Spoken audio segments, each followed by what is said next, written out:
IMD के अनुसार 30 अगस्त तक गुजरात के किस क्षेत्र में कितनी बारिश हुई है आपको इस मैप के जरिए हम दिखाते हैं। शुक्रवार तक मोरबी में 832.4 मिलीमीटर बारिश हो चुकी है।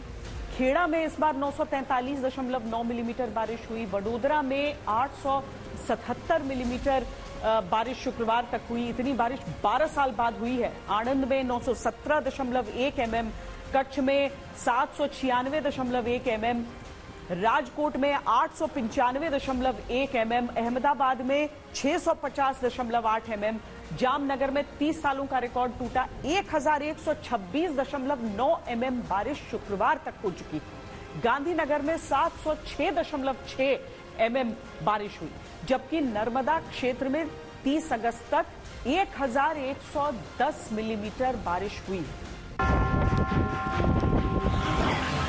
गुजरात की प्रकृति के साथ ये जंग मगर पुरानी है। गुजरात में अगस्त 2013 में बारिश हुई जो सितंबर तक लगातार चलती रही।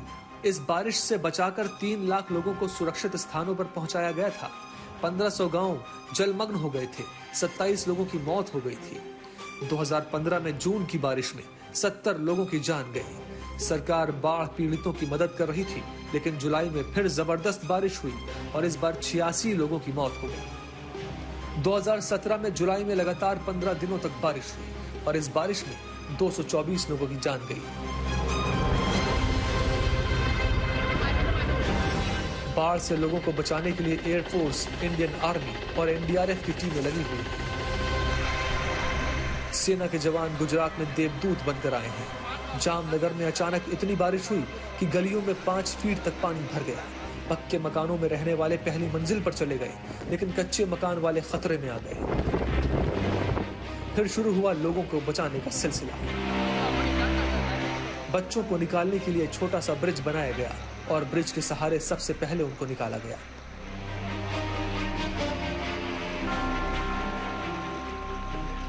ऑपरेशन के वक्त 4 फीट पानी में मौजूद थी जामनगर से विधायक रिबावा जडेजा भी।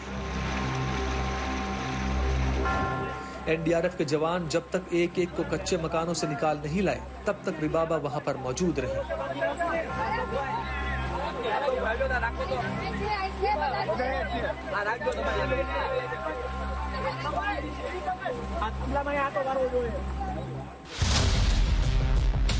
गुजरात की गलियां, सड़कें सैलाब में डूबी हैं।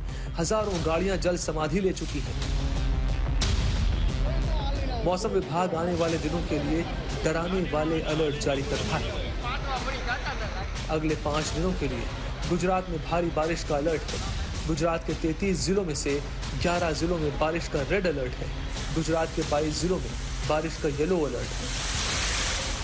पीएम मोदी ने गुजरात के इस आफतकाल को लेकर मुख्यमंत्री भूपेंद्र पटेल से बात की है और केंद्र से पहुंची सहायता के बारे में भी। भारत में बाढ़ आने के 4 प्रमुख कारण माने जाते हैं। पहला है जरूरत से ज्यादा बारिश होना।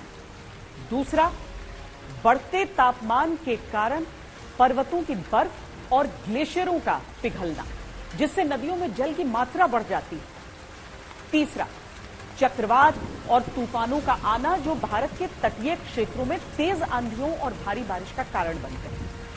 चौथा, गाद के कारण नदियों का ओवरफ्लो होना। गुजरात में इस बार आने वाली बाढ़ का कारण मौसम वैज्ञानिक डीप डिप्रेशन को बता रहे हैं।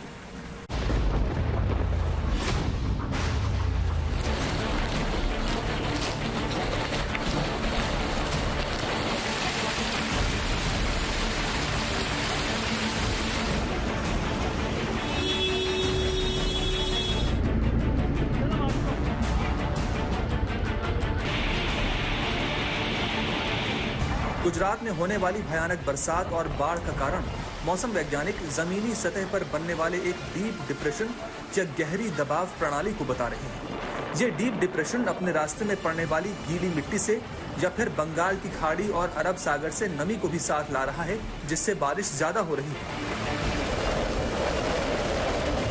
डीप डिप्रेशन राजस्थान, मध्य प्रदेश से होते हुए गुजरात के ऊपर आ गया, जिसके कारण पिछले दिनों 24 तारीख अगस्त से लेके आज तक गुजरात के भिन्न भिन्न क्षेत्रों में भारी से बहुत भारी वर्षा हुई है लगातार।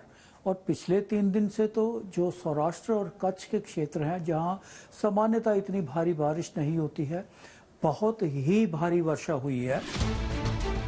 डीप डिप्रेशन एक ऐसा तूफानी पैटर्न है जिसमें हवाएं 51 से 62 किलोमीटर प्रति घंटे की रफ्तार से चलती हैं। ये पैटर्न आमतौर पर किसी भी बड़े तूफान के आने से पहले समुद्र के ऊपर बनता है, लेकिन जमीन के ऊपर डीप डिप्रेशन बन जाए ऐसा बहुत कम देखा गया है। भारतीय मौसम विभाग के अनुसार पिछले 10 सालों में भारत में जमीन की सतह पर सिर्फ 6 डीप डिप्रेशन देखे गए हैं। अरेबियन सी में, नॉर्थ अरेबियन सी में वेस्टवर्ड मूव करेगा तो इसका असर भारतीय लैंडमास पे कम हो जाएगी और सी का जो इफेक्ट रहेगा वो चलता रहेगा। ये कोई अजीब बात नहीं है। हर साल ही आप देखे होंगे कि मॉनसून वेदर सिस्टम्स जो होते हैं वो मॉनसून ट्रफ के अलोंग चल के वो धीरे धीरे ईस्ट से वेस्टवर्ड जाते हैं और फिर वेस्ट मध्य प्रदेश, गुजरात, राजस्थान में बारिश होती है। मौसम विभाग के अनुसार पिछले महीने 2 जमीन आधारित गहरी दबाव प्रणालियां या डीप डिप्रेशन विकसित हुई। पहली प्रणाली 31 जुलाई को पश्चिम बंगाल में एक चक्रवातीय सिस्टम के रूप में बनी और राजस्थान तक पहुंची, जहां ये 6 अगस्त को समाप्त हो गई, लेकिन ये जहां जहां से गुजरी बाढ़ का कारण बनी।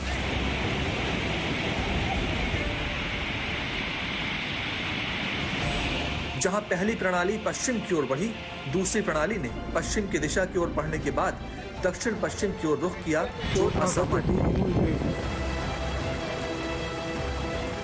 अभी भी एक और सिस्टम बनी हुई है जो अभी वेलमार्क लो प्रेशर हो चुकी है आपका वेस्ट सेंट्रल अरेबियन सी में, बे ऑफ बंगाल में। ये सिस्टम जो है आपका धीरे धीरे north coastal Andhra Pradesh, south Odisha cross करके दोबारा ईस्ट से वेस्टवर्ड जाएगी और उसके सिलसिले में परसों से दोबारा गुजरात, कोंकण, इन सभी इलाके में बारिश बढ़ जाएगी। बाढ़ क्यों आ रही है सिर्फ इससे तय नहीं हो रहा है कि आसमान से कितना पानी बरस रहा है, बल्कि इसके कई दूसरे कारण भी हैं। जैसे ये जो नदी आप देख रहे हैं उसका जल स्तर कम है या ज्यादा है, जमीन सूखी है या फिर मिट्टी इतनी गीली है कि और ज्यादा पानी नहीं सोख सकती, और जब बारिश होती है तो सतह कैसी है इससे भी फर्क पड़ता है। इसीलिए हम आपको 2 हिस्से दिखा रहे हैं। एक सतह जिस पर घास है तो पानी जमीन के अंदर सोख लिया जाएगा, लेकिन अगर जमीन पक्की है यानी दूसरा ब्लॉक जो हम आपको दिखा रहे हैं तो ऐसा नहीं होगा। इसीलिए शहरों में पानी बाढ़ के रूप में जल्दी भर जाता है, यानी कम समय में ज्यादा बारिश हो गई तो शहर का पूरा ड्रेनेज सिस्टम बेकार हो जाता है।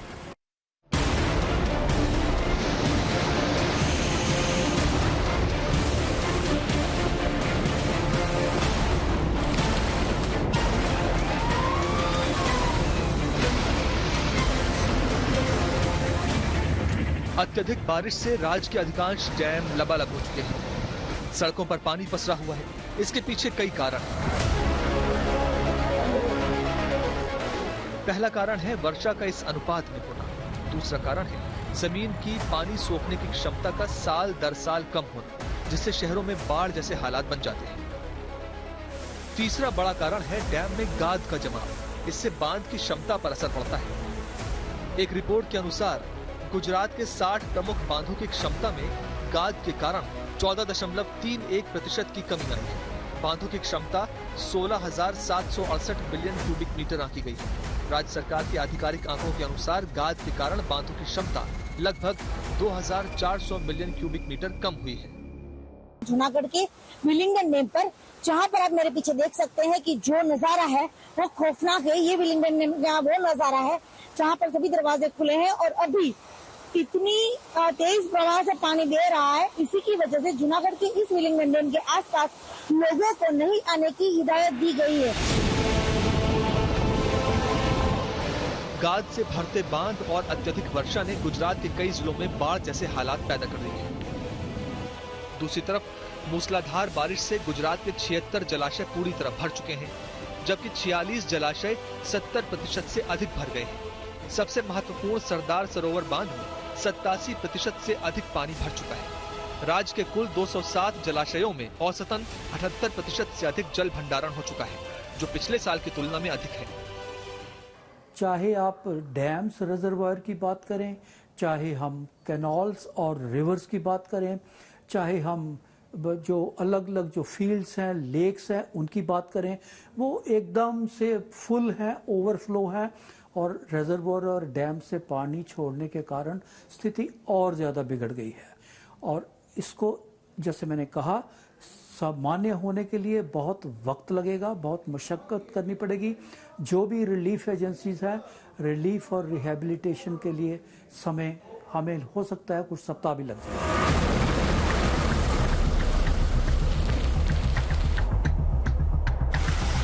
रिपोर्ट के अनुसार भारी बारिश के कारण सरदार सरोवर डैम से 3.85 लाख क्यूसेक पानी छोड़ा जा रहा है, जो औसत से अधिक है। इसी प्रकार दूसरे जलाशयों जैसे बनाक बोरी, उकाई, कडाणा और अंडरवन में भी पानी छोड़ा जा रहा है। सरदार सरोवर नर्मदा बांध से पानी छोड़ने की वजह से गड्डेश्वर के पास आया वियर डैम ओवरफ्लो हुआ है। वियर डैम के 3 मीटर ऊपर से पानी जा रहा है। आप तस्वीरों में देख पा रहे हैं चानोद और कर्नाली जो तीर्थ स्थल है, जहां पे जो नावें चलती है वो उसको बंद कर दिया गया है। साथ में ये घाट है जो गड्डेश्वर का, आप देख सकते हैं ये तीर्थ स्थल है। यहाँ पे बड़ी संख्या में श्रद्धालु आते हैं यहाँ पे स्नान करने, लेकिन आप देख सकते हैं यहाँ पे बैरिकेड लगा दी गई है। नर्मदा बांध के 23 गेट खोल के अभी भी जो पानी छोड़ा जा रहा है और ये पानी सीधा नर्मदा नदी में जा रहा है, जिसकी वजह से नर्मदा नदी के जल में बढ़ोतरी हो रही है। क्षेत्रवार देखा जाए तो मध्य गुजरात के 17 जलाशयों में 87%, दक्षिण गुजरात के 13 जलाशयों में 78%, सौराष्ट्र के 141 जलाशयों में 66%, कच्छ के 20 जलाशयों में 61% और उत्तर गुजरात के 15 जलाशयों में 39% से अधिक पानी जमा हो चुका है। पिछले साल की तुलना में इस साल पानी का भंडारण अधिक है। राज्य के जल संसाधन विभाग के अनुसार भारी बारिश के चलते सरदार सरोवर और दूसरे बांधों से पानी छोड़ने की प्रक्रिया जारी है। मौजूदा हालात को देखते हुए ये कहना गलत नहीं होगा कि अगर बारिश की तीव्रता इसी तरह बनी रही तो स्थिति और भी गंभीर हो सकती है।